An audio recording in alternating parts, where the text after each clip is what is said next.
Korupsi adalah musuh kita bersama. Ibarat virus, korupsi juga tersebar di mana-mana. Korupsi terjadi karena cinta materi. Jangan sampai terlambat hingga semuanya menjadi kiamat.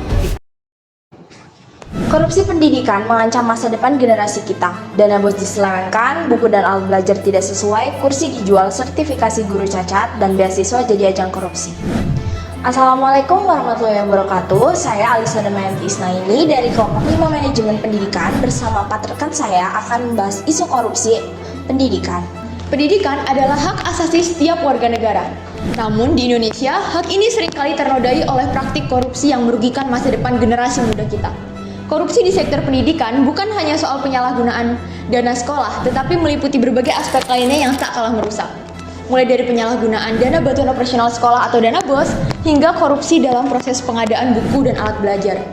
Bahkan, praktik jual beli kursi di sekolah-sekolah favorit dan perguruan tinggi kerap terjadi, di mana siswa harus membayar sejumlah uang di luar ketentuan resmi untuk mendapatkan kursi. Selain itu, banyak juga kasus di mana sertifikasi guru yang seharusnya meningkatkan profesionalisme tenaga pendidik justru dijadikan ladang korupsi. Guru-guru yang tidak layak diberikan sertifikasi melalui jalur-jalur yang tidak semestinya, sementara guru-guru berkompeten terpinggirkan. Tak hanya itu, korupsi di sektor pendidikan juga terjadi pada tingkat yang lebih tinggi, seperti dalam seleksi beasiswa yang seharusnya membantu siswa berprestasi dari keluarga tidak mampu. Beasiswa seringkali diberikan kepada mereka yang memiliki koneksi, bukan kepada mereka yang benar-benar membutuhkan. Kita tidak bisa membiarkan hal ini terus terjadi. Dari tahun ke tahun, fenomena korupsi di sektor pendidikan begitu meresahkan seperti tak ada hentinya, ibarat mati satu tumbuh seribu. Mereka yang terlibat korupsi baru seperti tak pernah belajar dari kasus-kasus sebelumnya. Justru, mereka tak malu untuk melakukan perbuatan tercela tersebut. Indonesia Corruption Watch mencatat tingkat korupsi di sektor pendidikan masih sangat tinggi dan tak pernah keluar dari posisi 5 besar kasus korupsi. Sepanjang tahun 2023, terdapat 791 kasus korupsi dan 1.695 tersangka yang ditindak oleh penegak hukum. 40% dari korupsi pendidikan tersebut merupakan korupsi dana bantuan operasional sekolah atau dana BOS, dan 60% lainnya merupakan kasus korupsi di sektor pendidikan. Mari kita lihat beberapa data dan fakta yang terungkap dari berbagai sumber berikut. Dilansir dari berbagai situs web seperti Detik.com, Oke Edukasi, dan Kompas.com, kita dapat melihat banyak sekali data dan fakta di tahun 2024 ini tentang kasus-kasus korupsi di sektor pendidikan. Korupsi pendidikan bukan hanya berdampak pada siswa, tetapi mempengaruhi seluruh elemen masyarakat. Seperti dampak yang pertama, merosotnya kualitas pendidikan. Korupsi menyebabkan penyimpangan dalam penyusunan kurikulum yang berdampak pada materi pembelajaran yang tidak relevan dengan kebutuhan dunia kerja dan perkembangan ilmu pengetahuan. Fasilitas sekolah seperti gedung, laboratorium, dan perpustakaan yang seharusnya diperbaiki dan ditingkatkan justru terbengkalai karena dana yang diselewengkan. Selain itu, korupsi dalam rekrutmen guru memungkinkan guru yang kurang kompeten mendapatkan posisi, sementara yang lebih berkualitas terpinggirkan. Dampak yang kedua, ketidaksetaraan dalam akses pendidikan.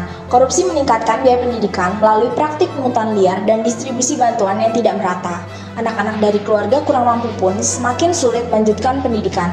Selain itu, manipulasi dalam penerimaan siswa baru kerap terjadi, di mana anak-anak dengan koneksi atau yang sanggup membayar lebih diterima di sekolah-sekolah favorit. Ketiga, kerugian finansial negara. Kerugian ini berdampak pada hilangnya investasi jangka panjang untuk membangun sumber daya manusia yang berkualitas. Keempat, hilangnya kepercayaan publik terhadap lembaga pendidikan. Mulai dari orang tua yang ragu untuk menyekolahkan anak-anaknya karena khawatir dana yang dikeluarkan tidak dikelola dengan baik. Yang kelima, terlambatnya pembangunan bangsa. Korupsi menghambat terbentuknya tenaga kerja yang berkualitas, yang pada akhirnya berdampak negatif pada daya saing bangsa. Sumber daya manusia yang buruk juga mempengaruhi pertumbuhan ekonomi karena produktivitas tenaga kerja menjadi menurun. Yang keenam, menimbulkan rasa pesimisme. Rasa ketidakadilan pun muncul karena tidak semua orang memiliki kesempatan yang sama untuk memperoleh pendidikan yang layak. Selain itu, korupsi merusak nilai-nilai moral seperti kejujuran, integritas, tanggung jawab yang seharusnya menjadi fondasi penting dalam dunia pendidikan. Lantas saran yang dapat kami berikan untuk mengatasi korupsi di sektor pendidikan yaitu yang pertama, peningkatan kesejahteraan guru. Guru harus mendapatkan gaji, tunjangan, dan fasilitas yang layak dan memadai untuk memastikan kesejahteraan mereka terjaga. Dengan demikian, para guru dapat lebih fokus pada tugas mendidik tanpa terganggu oleh masalah finansial. Dan yang kedua, ada penegakan hukum yang tegas. Sanksi yang jelas dan tegas, baik berupa sanksi administratif maupun pidana, harus diterapkan kepada para pelaku korupsi. Nah, proses hukum harus berjalan cepat dan adil, sehingga tidak ada celah bagi pelaku untuk menghindari dari tanggung jawab. Dan yang ketiga, ada peningkatan transparansi dan akuntabilitas. Nah, publikasi anggaran pendidikan harus dilakukan secara terbuka dan mudah diakses oleh masyarakat. Lembaga pendidikan wajib membuat laporan berkala mengenai penggunaan anggaran dan hasil yang dicapai. Sistem pelaporan daring yang memungkinkan masyarakat melaporkan dugaan korupsi secara anonim harus dibangun.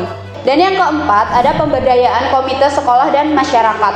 Komite sekolah, wakil orang tua siswa, dan masyarakat itu harus dilibatkan secara aktif dalam pengawasan anggaran dan kebijakan sekolah. Ini memastikan ada kontrol langsung dari pihak yang memiliki kepentingan besar terhadap kualitas pendidikan. Mari kita ingat bahwa korupsi di sektor pendidikan bukan hanya merugikan dari segi materi saja, tetapi juga menghambat masa depan generasi penerus bangsa. Pendidikan seharusnya menjadi hak semua anak tanpa diskriminasi atau penyalahgunaan wewenang. Oleh karena itu, sudah saatnya kita bersama-sama melawan segala bentuk korupsi demi menciptakan lingkungan belajar yang lebih adil dan berkualitas untuk semua.